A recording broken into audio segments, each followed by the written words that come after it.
इस वीडियो को लाइक कीजिए, अपने दोस्तों के साथ शेयर कीजिए और अगर अभी तक आपने हमारे चैनल को सब्सक्राइब नहीं किया तो इसे सब्सक्राइब कर लीजिए और साथ ही मौजूद बेल आइकन को दबा लीजिए ताकि आपको तमाम नई स्टोरीज मिलती रहे।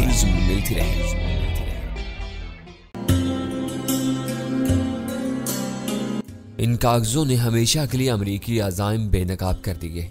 मेरे दिल का जख्म ताज़ा हो गया। इन कागजों के लिए मैंने अमेरिका में बहुत सौतें झेली थी। कुछ रोज गुलगुला रहा, फिर पता ही नहीं चल सका कि गैप का किस्सा कहाँ तहलील हो गया। इन कागजों की नकल हमारे पास मौजूद है। अमेरिकियों ने इन कागजों की असलियत से इनकार कर दिया था। वो तजिए के बहाने असल कागज हासिल करके तब्दील करना चाहते थे। एक पाकिस्तानी वफद वो कागज लेकर तेहरान गया था। ईरानियों ने इन कागजों को अहमियत नहीं थी। इनका कहना था कि जब अमेरिकी इस दस्तावेज को अपनाने से मुनकर हैं तो किस बुनियाद पर कोई एहतजाज किया जाए। वो मामला सदखाने की नजर हो गया। हमारी सारी मेहनत बर्बाद हो गई। मेरा ख्याल था कि गैप की तशहीर से दुनिया भर में अमेरिका के खिलाफ गम और गुस्से की लहर तोड़ जाएगी। वो खौफजदा होकर अपनी हरकतों से बाज आ जाएंगे, लेकिन कुछ भी नहीं हुआ। दुनिया भर में कहीं से मुस्बित जवाब नहीं मिला। गैप के कागजों से पहले दुनिया भर में खुफिया अमेरिकी मरासले फैल चुके थे कि कुछ नापसंदीदा पाकिस्तानी जाली कागजात के जरिए अमेरिका और इसके सदर को बदनाम करने की साजिशें कर रहे हैं। हर हुकूमत ने इन नकूल को शुबहे की नजर से देखा और रद्दी की टोकरी में डाल दिया। वाकया बहुत पुराना हो चुका था और एक खलिश बनकर मुझे सताता रहता था। उसे चंद फिक्रों में इसका अंजाम सुना दिया। अमेरिकियों ने प्रोपेगेंडे के साहूनी फलसफे के जरिए सच को झूठ में बदल डाला था। झूठ शिद्दत और तवातुर के साथ बोला जाए तो कुछ अरसे बाद बोलने वाले को भी वो सच महसूस होने लगता है। मैंने तलखे से कहा कि आज के दौर में ऐसे झूठ का मुकाबला करना बहुत मुश्किल है। ये ना समझो कि तुम नाकाम हो गए। डीजी ने पुरजोर लहजे में कहा, हमें किसी से कुछ नहीं लेना था। वो फाइल हासिल करके तुमने अमेरिका में गैप का नफाज रोक दिया। इस मुआहदे पर दस्तखत करने वाली कुव्वतों का गठजोड़ खत्म हो चुका है। वो हमारे मफादात के लिए बहुत खतरनाक था। डीजे के लिए इस गुफ्तगू में पेशा वराना दिलचस्पी के तमाम अनासिर मौजूद थे। चाहे खत्म होगी मगर वो आज खुद गुफ्तगू को आगे बढ़ाता रहा। अचानक मेरी नजर अपनी रिस्ट वॉच पर पड़ी। सुइयां 2 से आगे निकल चुकी थी। मैंने अपनी कुर्सी छोड़ दी। 2 बज चुके हैं। आपकी मीटिंग का वक्त करीब है, हम चलते हैं। इस मरतबा वो हमारे साथ बैरूनी कमरे के दरवाजे तक आया और हमें गर्मजोशी से रुखसत कर दिया। मैंने वहां रुकना मुनासिब नहीं समझा। जलाल से जहाज की नशिस्तों के बारे में कहा तो उसने जवाब दिया, तुम बेफिक्र होकर होटल में आराम करो। तुम्हें 7 बजे वाली परवाज से वापसी के टिकट मिल जाएंगे। कोई जरूरत पड़ गई तो तुमसे कहाँ राब्ता हो सकेगा? मैंने पूछा। अभी मैं डीजी के साथ इजलास में चला जाऊंगा। पता नहीं वहां से कब वापसी होती है। 5 बजे दफ्तरी अमला भी चला जाएगा। रहमान मेरे साथ होगा। खैर मैं किसी न किसी से कह दूंगा, वो होटल में तुमसे खुद ही राब्ता कर लेगा। रहमान हमें लेकर कैबिनेट ब्लॉक से निकला और होटल पहुंचा दिया। इस बार मुझे या अव्वल खान को कुछ नहीं कहना पड़ा। वो खुद ही होटल के पोर्च में हमसे मिलकर वापस चला गया। पैदर पै चाय की कई प्यालियां पीने की वजह से आर्जी तौर पर इश्तिहा बाकी नहीं रही थी, लेकिन वो इस्लामाबाद की सेहतमंद फिजा का असर था कि कमरे में बातें करते करते हम दोनों को भूख का एहसास सताने लगा। रूम सर्विस को इंटरकॉम पर खाने के लिए हदायत देकर मैंने ऑपरेटर से कराची में अपने घर का नंबर मिलवा लिया। मुझे यकीन था कि फ़ोन कोई भी उठाए, जब ये पता चलेगा कि कॉल इस्लामाबाद से आई है तो रिसीवर वीरा ले लेगी। ऑपरेटर ने नंबर मिलाने के बाद कॉल मुझे मुंतकिल की तो लाइन पर वीरा ही मौजूद थी। गनीमत है कि तुम्हें कराची का ख्याल तो आ गया। मेरी आवाज़ सुनकर वीरा फ़ोन पर चहकी। ये बताओ कि वहाँ कुछ काम हुआ है या अभी तक होटल में पड़े ईंट रहे हो? इससे पहले कि ऑपरेटर की किसी गलती से लाइन ड्रॉप हो, हाथ बढ़ाकर CSD ऑफ कर दो।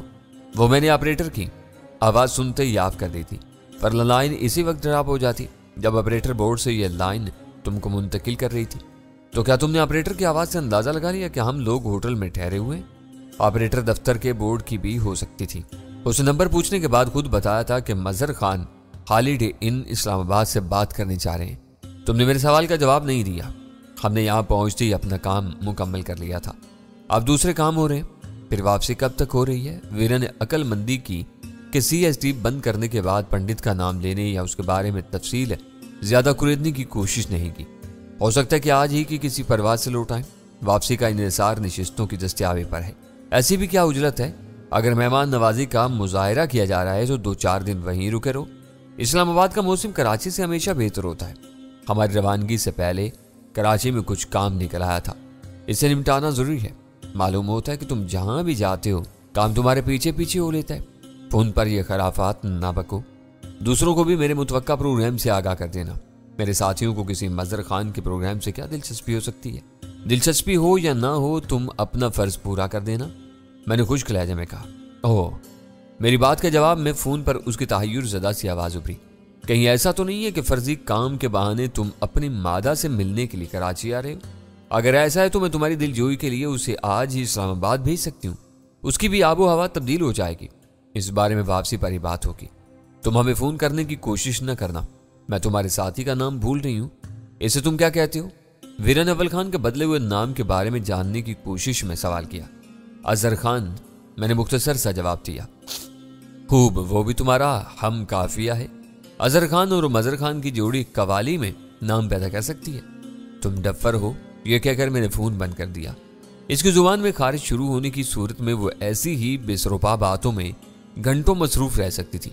चाहे तुमने गजाला से बात होने की उम्मीद में फोन किया था। अव्वल खान मुस्कुराकर बोला। वीरा की मौजूदगी में ऐसी तवक्का नहीं की जा सकती। फोन मिलवाने से पहले मुझे अंदाजा था कि कॉल वही रिसीव करेगी। ऐसे मामलात में उसकी छठी हिस्स बहुत तेज है। दरवाजे पर दस्तक हुई और मैंने दस्तक देने वाले को अंदर बुला लिया।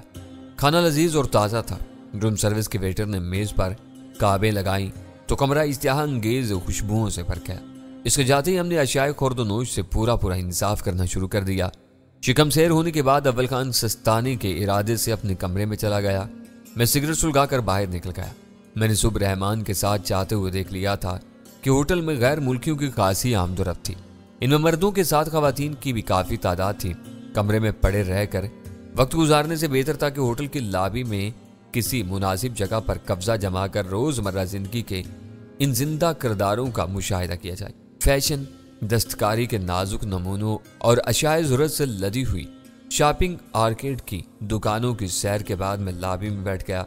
मेरे हाथ में सिगरेट देखकर फौरन ही एक वेटर चमकती हुई साफ सुथरी एश ट्रे लेकर आया और उसे मेरे सामने रखी हुई इस्तेमाल शुदा एश ट्रे से तब्दील करके जाने लगा तो मैंने उसे चाय का आर्डर दे दिया।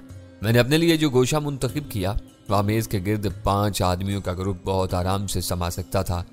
4 नशिस्तें खाली थीं जो ज़्यादा देर तक खाली नहीं रह सकी। मैं अपने लिए चाय बनाने में मसरूफ था कि तेज़ खुशबू के एक झोंके ने मुझे चौंका दिया।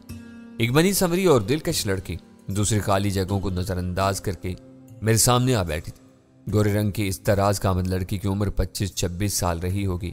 उसके चेहरे पर पुख्तगी के बजाय मासूमियत रची हुई थी। वो पर्स अपनी गोद में लिए यूं अलग थलग बैठी हुई थी जैसे किसी का इंतजार कर रही हो। जब उसने मुझसे निगाहें चार करने की कोशिश नहीं की तो मैंने पूरी तवज्जो अपनी चाय पर मरकूज कर दी। चाय गर्म और उम्दा बनी हो तो शिकमपुरी के बाद अजीब ही मजा देती है। जायके और लज्जत में वो चाय हर एतबार से बेहतरीन थी। मैं चाय पीते हुए बेमकसद और आवारा नजरों से आने जाने वालों का मुशाहिदा कर रहा था कि उस लड़की की धीमी और मखमूर सी आवाज ने मुझे दोबारा उसकी तरफ मुतवज्जा होने पर मजबूर कर दिया। सुनिए, आपकी घड़ी में क्या वक्त हुआ है? उसने पलकें झपकाकर खिफत आमेज मुस्कुराहट के साथ पूछा। 3:30। ऐसे वक्त बताते हुए मुझे बेसाख्ता ख्याल आया कि जलाल के बास के अहम तरीन इजलास का पहला निस्फ घंटा गुजर चुका था। शुक्रिया। उसके होंठों पर फैली हुई मुस्कुराहट जरा गहरी होगी। क्या आप इसी होटल में ठहरे हुए हैं? जी हाँ। उसे जवाब देते हुए मुझे अपनी हमाकत पर गुस्सा आ गया। लंबे और बेतुके टैग वाली कमरे की चाबी को किसी भी जेब में रखना मुमकिन नहीं था। मुमताज़ होटलों में यह एहतमाम इसलिए किया जाता है कि मेहमान बाहर जाते हुए अपने कमरे की चाबी काउंटर पर जमा कराना ना भूलें। मैं होटल के हदूद से बाहर नहीं गया था, इसलिए चाबी मेरे साथ थी और मैंने अपनी अकामत के इस इश्तिहार को मेज़ पर रखा हुआ था। इसी होटल में कोई दिलावर नान जी ठहरे हुए हैं। इन्होंने 3:30 बजे मुझे यहाँ बुलाया था। चंद मिनट के तवक्कुफ के बाद लड़की दोबारा मुझसे मुखातिब हुई तो मेरे कान खड़े हो गए। मैं बड़े होटलों की राहदारियों और तामगाहों में भटकने वाली इन शिकारी लड़कियों से बारहा टकरा चुका था, जो पेशावर होने के बावजूद इत्तिफाकी मुलाकात के बहाने अपनी पसंद की किसी भी आसामी से मिल बैठती हैं और चाहते हुए उसे अच्छी खासी रकम से महरूम कर जाती हैं। मैंने गौर से उसकी तरफ देखा। वो पलकें झपका कर मेरी आंखों में देखती रही। मैंने आगे झुककर धीमी आवाज में पूछा, तुम दिलावर नान जी को पहले से जानती हो या आज पहली मुलाकात है? तुम कैसी बातें कर रहे हो? वो तनक कर बोली। क्या कोई शरीफ लड़की किसी अजनबी के एक फोन पर यूं दौड़ी हुई होटल आ सकती है? बहुत सी शरीफ लड़कियां तो जानने वालों के फोन पर भी नहीं आएंगी। मैंने तुर्की बतुर्की जवाब दिया। वो मेरे दोस्त हैं, मैं इनसे कमरे का नंबर पूछना भूल गई थी। तुम यहाँ बैठी हो सकता है कि वो अपने कमरे में इसी बेचैनी से तुम्हारा इंतजार कर रहा हो। ओह, तुम ठीक कह रहे हो। वो मुस्तरिब नजर आने लगी। अब मैं क्या करूं? मैं दिलचस्पी से उसका जायजा लेता रहा, फिर कहा, यह कोई बड़ा मसला नहीं है। अगर इस होटल में दिलावर नान जी का कोई वजूद है तो इस्तकबालिया वाले जरा सी देर में तुम्हें उसके कमरे का नंबर बता देंगे। इसके लिए तुम्हें मुझ जैसे अजनबियों से मशवरे करने की जरूरत नहीं है। मेरे जवाब पर उसकी तेवरियां चढ़ गई। वो हकारत से मेरी तरफ देखते हुए उठी और फिर चमकदार फर्श पर एड़ियां बजाती शॉपिंग आर्केड की तरफ बढ़ती चली गई। उसकी परेशानी दूर करने के लिए मेरी तरफ से कोई मुतबादिल पेशकश न होने पर उसका मूड तबाह हो गया था। चाय का बिल अदा करके मैं लिफ्ट की तरफ वो लिया। मुझे अंदाजा था कि जब तक मैं वहां बैठा रहूंगा वो लड़की अपनी किसी दूसरी कोशिश के लिए इधर का रुख नहीं करेगी। 5:30 बजे मैंने अपना मुख्तसर सा सामान समेट कर बैग में डाल लिया। मुझे तशवीश होने लगी थी कि जलाल के किसी आदमी ने हमसे राब्ते की कोई कोशिश नहीं की थी। इंटरकॉम पर काउंटर से राब्ता करने पर मालूम हुआ कि मेरी गैर हाजिरी में भी मेरे लिए कोई कॉल नहीं आई थी। थोड़ी देर बाद अव्वल खान भी दस्तक देकर मेरे कमरे में आ गया। सीट और टिकट का क्या बना? उसने आते ही सवाल करके मेरी तशवीश में इजाफा कर दिया। अभी तक कोई खबर नहीं है। मैंने मायूसी से कहा, 5 बज चुके हैं, इनका दफ्तर भी बंद हो चुका होगा। जलाल ने कहा था कि वो अपने किसी आदमी को हमसे राब्ता करने की हिदायत कर देगा। आदमी नहीं आया। लॉबी में एक लड़की ने राब्ता करने की कोशिश की थी जो नाकाम हो गई। मैंने कसियाई हुई हंसी के साथ जवाब दिया, मेरा ख्याल है कि जलाल अपना वादा भूल गया। यह नामुमकिन है, वो इतना गैर जिम्मेदार नहीं हो सकता। अव्वल खान ने वसूख से कहा, मैं भी जानता हूं कि वो गैर जिम्मेदार नहीं है, लेकिन आज उसके सर पर इजलास का भूत सवार था। अफरा तफरी में उसे हमारा प्रोग्राम याद ही नहीं रहा होगा। इससे तो ये बेहतर होता कि हम खुद एयरपोर्ट पहुंच जाते और टिकट खरीद कर रवाना हो जाते। अब तो इसका भी वक्त नहीं रहा। आज की रात यहाँ गुजारनी पड़ी तो मुझे सख्त कोफ्त होगी।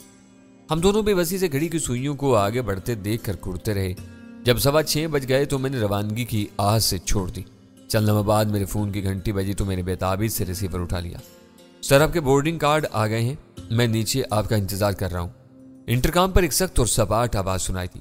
वो पैगाम इतना उम्दा था कि मैंने उसे कुछ सुनाने का इरादा तर्क करके रिसीवर रख दिया। जल्दी निकलो, टिकट के बजाय बोर्डिंग कार्ड से ही आ गए हैं। जरूरत से ज्यादा मेहमान नवाजी कभी कभी इसी तरह तकलीफ से साबित होती। मैंने अव्वल खान को धकेल कर कहा। ग्राउंड फ्लोर पर हम लिफ्ट से उतरे तो कमीज शलवार में मलबूस एक मुनहनी सा तुरुशरू शख्स वहीं हमारा मुंतजिर था और हमें पहचानता था। सलाम करके उसने हमारे हाथों से बैग और ब्रीफकेस ले लिए। होटल में शाम की चहल पहल शुरू हो चुकी थी। इस भीड़ में मैं खामोश ही रहा, लेकिन जब पोर्च में एक किनारे से खड़ी हुई गाड़ी में हमारे सफर का आगाज हुआ तो मैं खामोश नहीं रह सका। तुम कहाँ रह गए थे? मैंने तेजी से पूछा। हम 4 बजे से तुम्हारा इंतजार कर रहे थे। सर, टिकट तो मैंने 3 बजे बनवा लिए थे। सोचा कि आप आराम कर रहे होंगे। एयरपोर्ट से बोर्डिंग कार्ड लेकर ही चलूंगा ताकि आपका ज्यादा वक्त बर्बाद ना हो।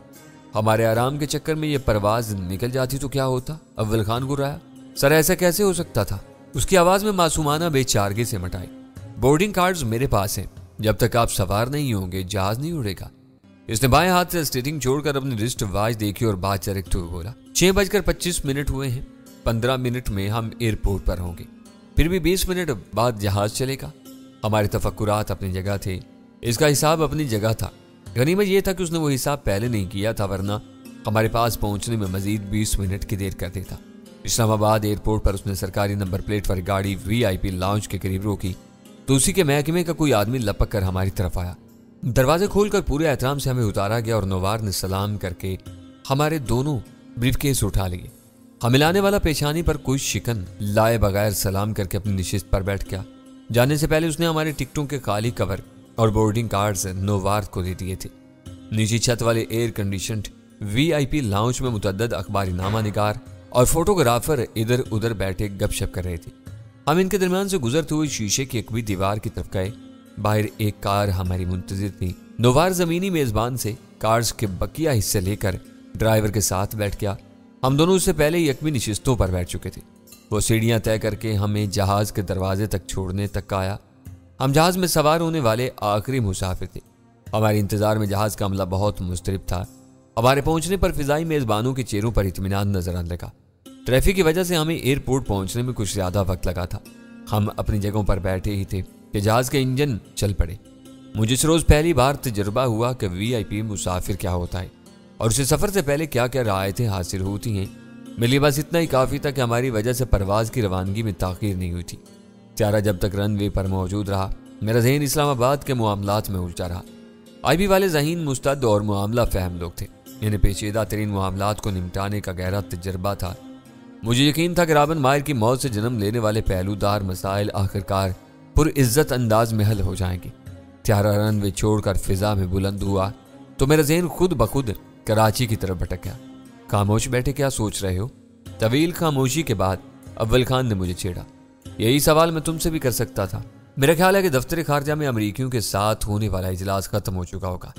نئے شواہد کی روشنی میں امریکی ان کے سامنے نہیں ٹھہر سکے ہوں گے۔ میں کراچی کے بارے میں سوچ رہا تھا، تمہارے آدمی ایک قیدی پر کنات کیے بیٹھے ہوں گے، یا انہوں نے داؤد پر ہاتھ ڈال دیا ہوگا۔ ان کے لیے داؤد پر ہاتھ ڈالنا کوئی مسئلہ نہیں ہے۔ ایک مرتبہ انہیں اس کا کوئی سراغ مل گیا تو اسے قبر میں سے بھی نکال لائیں گے۔ ایسی صورت میں ایئرپورٹ سے اسٹیشن 4 ہی جاؤں گا۔ ایک مرتبہ گھر چلا گیا تو وہاں سے واپس لمبی دوڑ لگانے کا موڈ نہیں بنے گا۔ اول خان ہنس دیا۔ میں خود بھی یہی سوچ رہا تھا کہ اپنے دفتر سے ہوتا ہوا گھر جاؤں گا۔ آج پشاور سے میرے بیوی بچے واپس آنے والے تھے۔ ان میں گرنے کے بعد دفتر کل پر چلا جائے گا۔ تمہارے بچے آ رہے تھے اور تم اسلام آباد میں بیٹھے ہوئے تھے؟ میں نے حیر سے کہا، تم اسلام آباد کا پروگرام ایک دن کے لیے ملتوی کر سکتے تھے۔ میں آج کا کام کل پر ٹالنے کا قائل نہیں ہوں۔ ہمارے سفر کے نتائج دور رس ہو سکتے تھے، لیکن تم نے دیکھ لیا کہ میں نے اسلام آباد میں مزید قیام کے لیے جلال کے باس کی ہر پیشکش کو رد کر دیا۔ اب میں سمجھا کہ تم آج ہی کراچی واپسی پر کیوں زور دے رہے تھے۔ میری بیوی سمجھدار ہے، ٹیکسی لے کر گھر آ گئی ہوگی۔ میری اس سے زیادہ غیر حاضری ان سب کو گراں گزرتی۔ اب میں دونوں جانب سے سرخ روئی محسوس کر رہا ہوں۔ وہ فرض کو عبادت کا درجہ دینے والوں میں سے تھا۔ اس نے اپنے گھر بار کو کبھی اپنے کاموں پر ترجیح نہیں دی تھی۔ میں اس کی اس عظیم جذبے کو صرف خراج تحسین ہی پیش کر سکتا تھا۔ کراچی میں لینڈنگ سے پہلے میں نے ایک عرصے کے بعد اس روشن شہر کا فضائی نظارہ کیا۔ جہاز جوں ہی بادلوں کے پردے چیر کر نیچے آیا، تحت نظر روشنی اور روشن غبار کا ایک جال سا بکھرا ہوا نظر آنے لگا۔ ہمارے پاس دستی سامان کے سوا کچھ نہیں تھا۔ طیارہ اترنے کے بعد ہم رکے بغیر باہر نکلتے چلے گئے۔ چند منٹ بعد ایک ٹیکسی ہمیں اسٹیشن 4 لیے جا رہی تھی۔ رات کے اندھیرے میں اسٹیشن 4 کی چیک پوسٹ والے اول خان کو نہ دیکھ سکے۔ ٹیکسی رکنے پر جوں ہی ایک گارڈز قریب آیا۔ اول خان نے اونچی آواز میں اس سے کچھ کہا۔ گارڈز نے مستعد ہو کر اسی ناقابل فہم لہجے میں کوئی مختصر سی بات کہی اور رکاوٹ ہٹانے چلا گیا۔ داؤد آ چکا ہے، اول خان نے سرگوشانہ لہجے میں مجھے آگاہ کیا، اور مجھے بے اختیار ویرا کا ایک تازہ فکرہ یاد آ گیا۔ اس نے کہا تھا کہ کام میرے ساتھ ساتھ چلتا ہے۔ اسلام آباد کے بعد کراچی میں بھی بالکل وہی صورتحال تھی۔ قصہ مختصر کہ ہماری اسلام آباد سے واپسی تک داؤد کو اسٹیشن 4 پہنچا دیا گیا تھا۔ تشدد کے بعد اس نے بتایا کہ اسے ٹیلی فون پر ایک نامعلوم شخص نے پہلے موہنی پنڈت کی لاش اور پھر ایئرپورٹ کی نگرانی کرنے کا کام 50,000 روپے کے عوض سونپا تھا۔ داؤد اس کے علاوہ کچھ نہیں جانتا تھا۔ ہم نے اسے چھوڑ دیا۔ وہ اپنی رہائی سے بہت خوفزدہ تھا، اسے ڈر تھا کہ وہ مار دیا جائے گا۔ اول خان نے بتایا کہ ایجنسیوں نے فریڈم انٹرنیشنل کو کلیئرنس دے دی ہے۔ ٹیلی فون ڈپارٹمنٹ میں اول خان کے دوست کے ذریعے ہمیں داؤد کو موصول ہونے والی کالوں کے ریکارڈ سے مائکرو آٹوز کا علم ہوا۔ اپنے بارے میں داؤد کا خدشہ درست ثابت ہوا اور وہ ہم سے رہائی حاصل کرنے کے 24 گھنٹے کے اندر اندر مار ڈالا گیا۔ اسی دوران میں انکشاف ہوا کہ مائکرو آٹوز اور فریڈم انٹرنیشنل ڈیفنس کے علاقے میں ایک ہی عمارت میں واقع ہیں۔ داؤد کے قتل کے بعد اس عمارت پر کارروائی کا فیصلہ کیا گیا۔ منصوبے کے مطابق ہم سب ڈیفنس پہنچے تو اس علاقے میں دھوئیں اور شعلوں کے بادل دور سے نظر آ رہے تھے۔ گاڑی آگے بڑھنے کے ساتھ وہاں کی صورتحال قدرے واضح ہو گئی۔ بجلی کی تاروں میں کسی خرابی کے باعث کھمبوں پر نصب ایک ٹرانسفارمر جل رہا تھا۔ اس میں بھرے ہوئے تیل کے اخراج کے سبب فضا میں کثیف دھوئیں کے بادل بھرے ہوئے تھے۔ اس خرابی کی بنا پر آس پاس کا علاقہ تاریکی میں ڈوب گیا تھا، جس کی وجہ سے منظر کچھ زیادہ ہی گھمبیر نظر آ رہا تھا۔ دور سے وہ سب دیکھتے ہی میرے ذہن میں سب سے پہلے اس اندیشے نے سر ابھارا تھا کہ کہیں ہماری مطلوبہ عمارت آگ کی زد میں نہ آ گئی ہو، مگر قدرے قریب پہنچتے ہی وہ اندیشہ رفع ہو گیا۔ بجلی کے کھمبوں پر آہنی سہاروں پر رکے ہوئے ٹرانسفارمر میں جلنے کے لیے تیل اور موٹے موٹے تاروں پر چڑھے ہوئے PVC کے سوا کچھ بھی نہیں تھا۔ وہ سب لوہے، المونیم اور تانبے کا ڈھیر تھا۔ وہ برقی آلات کی آگ تھی، اس لیے خوف کی وجہ سے کسی نے اسے بجھانے کی کوشش نہیں کی۔ بس تماشائی دور کھڑے خوف اور حیرت سے سارا منظر دیکھ رہے تھے، اور چند لمحوں بعد ہی شارٹ سرکٹ سے پیدا ہونے والے شعلے چنگاریوں میں بدل کر معدوم ہوتے چلے گئے۔ فضا میں دھوئیں کے ساتھ جلے ہوئے تاروں کی تیز بو باقی رہ گئی۔ سڑک سے جو راستہ سیدھا مائکرو آٹوز کی طرف جاتا تھا وہ بھیڑ کی وجہ سے مسدود تھا۔ خامد نے بھی تماشا دیکھنے کے انداز میں ٹیوٹا ایک کنارے سے لگا کر روک لی تھی۔ کیا ارادہ ہے؟ اندھیرے میں اول خان کا سرگوشیانہ سوال گونجا اور میں چونک پڑا۔ اوور لوڈنگ یا شارٹ سرکٹ کے نتیجے میں رونما ہونے والے واقعے کے نظارے میں محو ہو کر ذرا سی دیر کے لیے میں بالکل بھول بیٹھا تھا کہ ہم لوگ اس وقت اکرم الہی اور مقبول چودھری کی تلاش میں وہاں آئے تھے۔ ادھر بھیڑ ہے، گاڑی آگے لے جاؤ، اندر کی گلیوں سے ہو کر ہم اس عمارت تک پہنچ سکتے ہیں۔ میں نے عقابی نظروں سے قرب و جوار کا جائزہ لیتے ہوئے کہا۔ اندھیرے کی وجہ سے کوئی گڑبڑ ہو سکتی ہے؟ ویرا نے مجھے یاد دلایا۔ کوئی گڑبڑ نہیں ہوگی، میں اس اندھیرے کو غیبی تائید سمجھ رہا ہوں، میں نے کہا۔ حامد اس دوران میں گاڑی آگے بڑھا چکا تھا۔ چند میٹر کا فاصلہ طے کرنے کے بعد اسے جگہ نظر آ گئی اور اسے اپنی گاڑی بائیں طرف موڑ کر مین روڈ سے توحید کمرشل کی حدود میں داخل کر دی۔ گاڑی مڑتے ہوئے میں نے گردن گھما کر دیکھا تو سلطان شاہ کی گاڑی کچھ فاصلے سے ہمارے پیچھے چلی آ رہی تھی۔ چند موڑ کاٹنے کے بعد ہم اندرونی تنگ سڑکوں سے گزرتے ہوئے مائکرو آٹوز کے قریب پہنچ گئے۔ اس رخ پر پہنچنے کے بعد مجھے یہ دیکھ کر خوشی ہوئی کہ جلا ہوا ٹرانسفارمر یا P M D micro autos والی عمارت سے قدرے دور تھا۔ چنگاریاں وغیرہ گرنے کا سلسلہ ختم ہونے کے بعد بھیڑ ان کھمبوں کے قریب سمٹ چکی تھی۔ حامد نے خالی جگہ دیکھ کر گاڑی پارک کی اور انجن بند کر دیا۔ اس وقت رات کے 12 بجنے میں کچھ دیر باقی تھی۔ علاقے کی بیشتر دکانیں اور دفاتر وغیرہ بند ہو چکے تھے۔ فاسٹ فوڈ کی دکانوں میں جنریٹروں کے ذریعے روشنی بحال کی جا رہی تھی۔ وہاں جتنی بھی بھیڑ تھی وہ خورد و نوش کی دکانوں کے گاہکوں یا کمرشل ایریا کی اوپری منزلوں پر رہنے والوں کی تھی۔ کچھ لوگ شاید اس حصے سے بھی دوڑے چلے آئے تھے جہاں پر کی روح کی فراہمی کسی خلل کے بغیر جاری تھی۔ ہمارے درمیان پورا پروگرام پہلے سے طے تھا۔ چاروں نے بیک وقت اپنی نشستیں چھوڑ دی۔ اول خان ہم سب سے آگے مائکرو آٹوز کی عقبی کلی کی طرف ہو لیا۔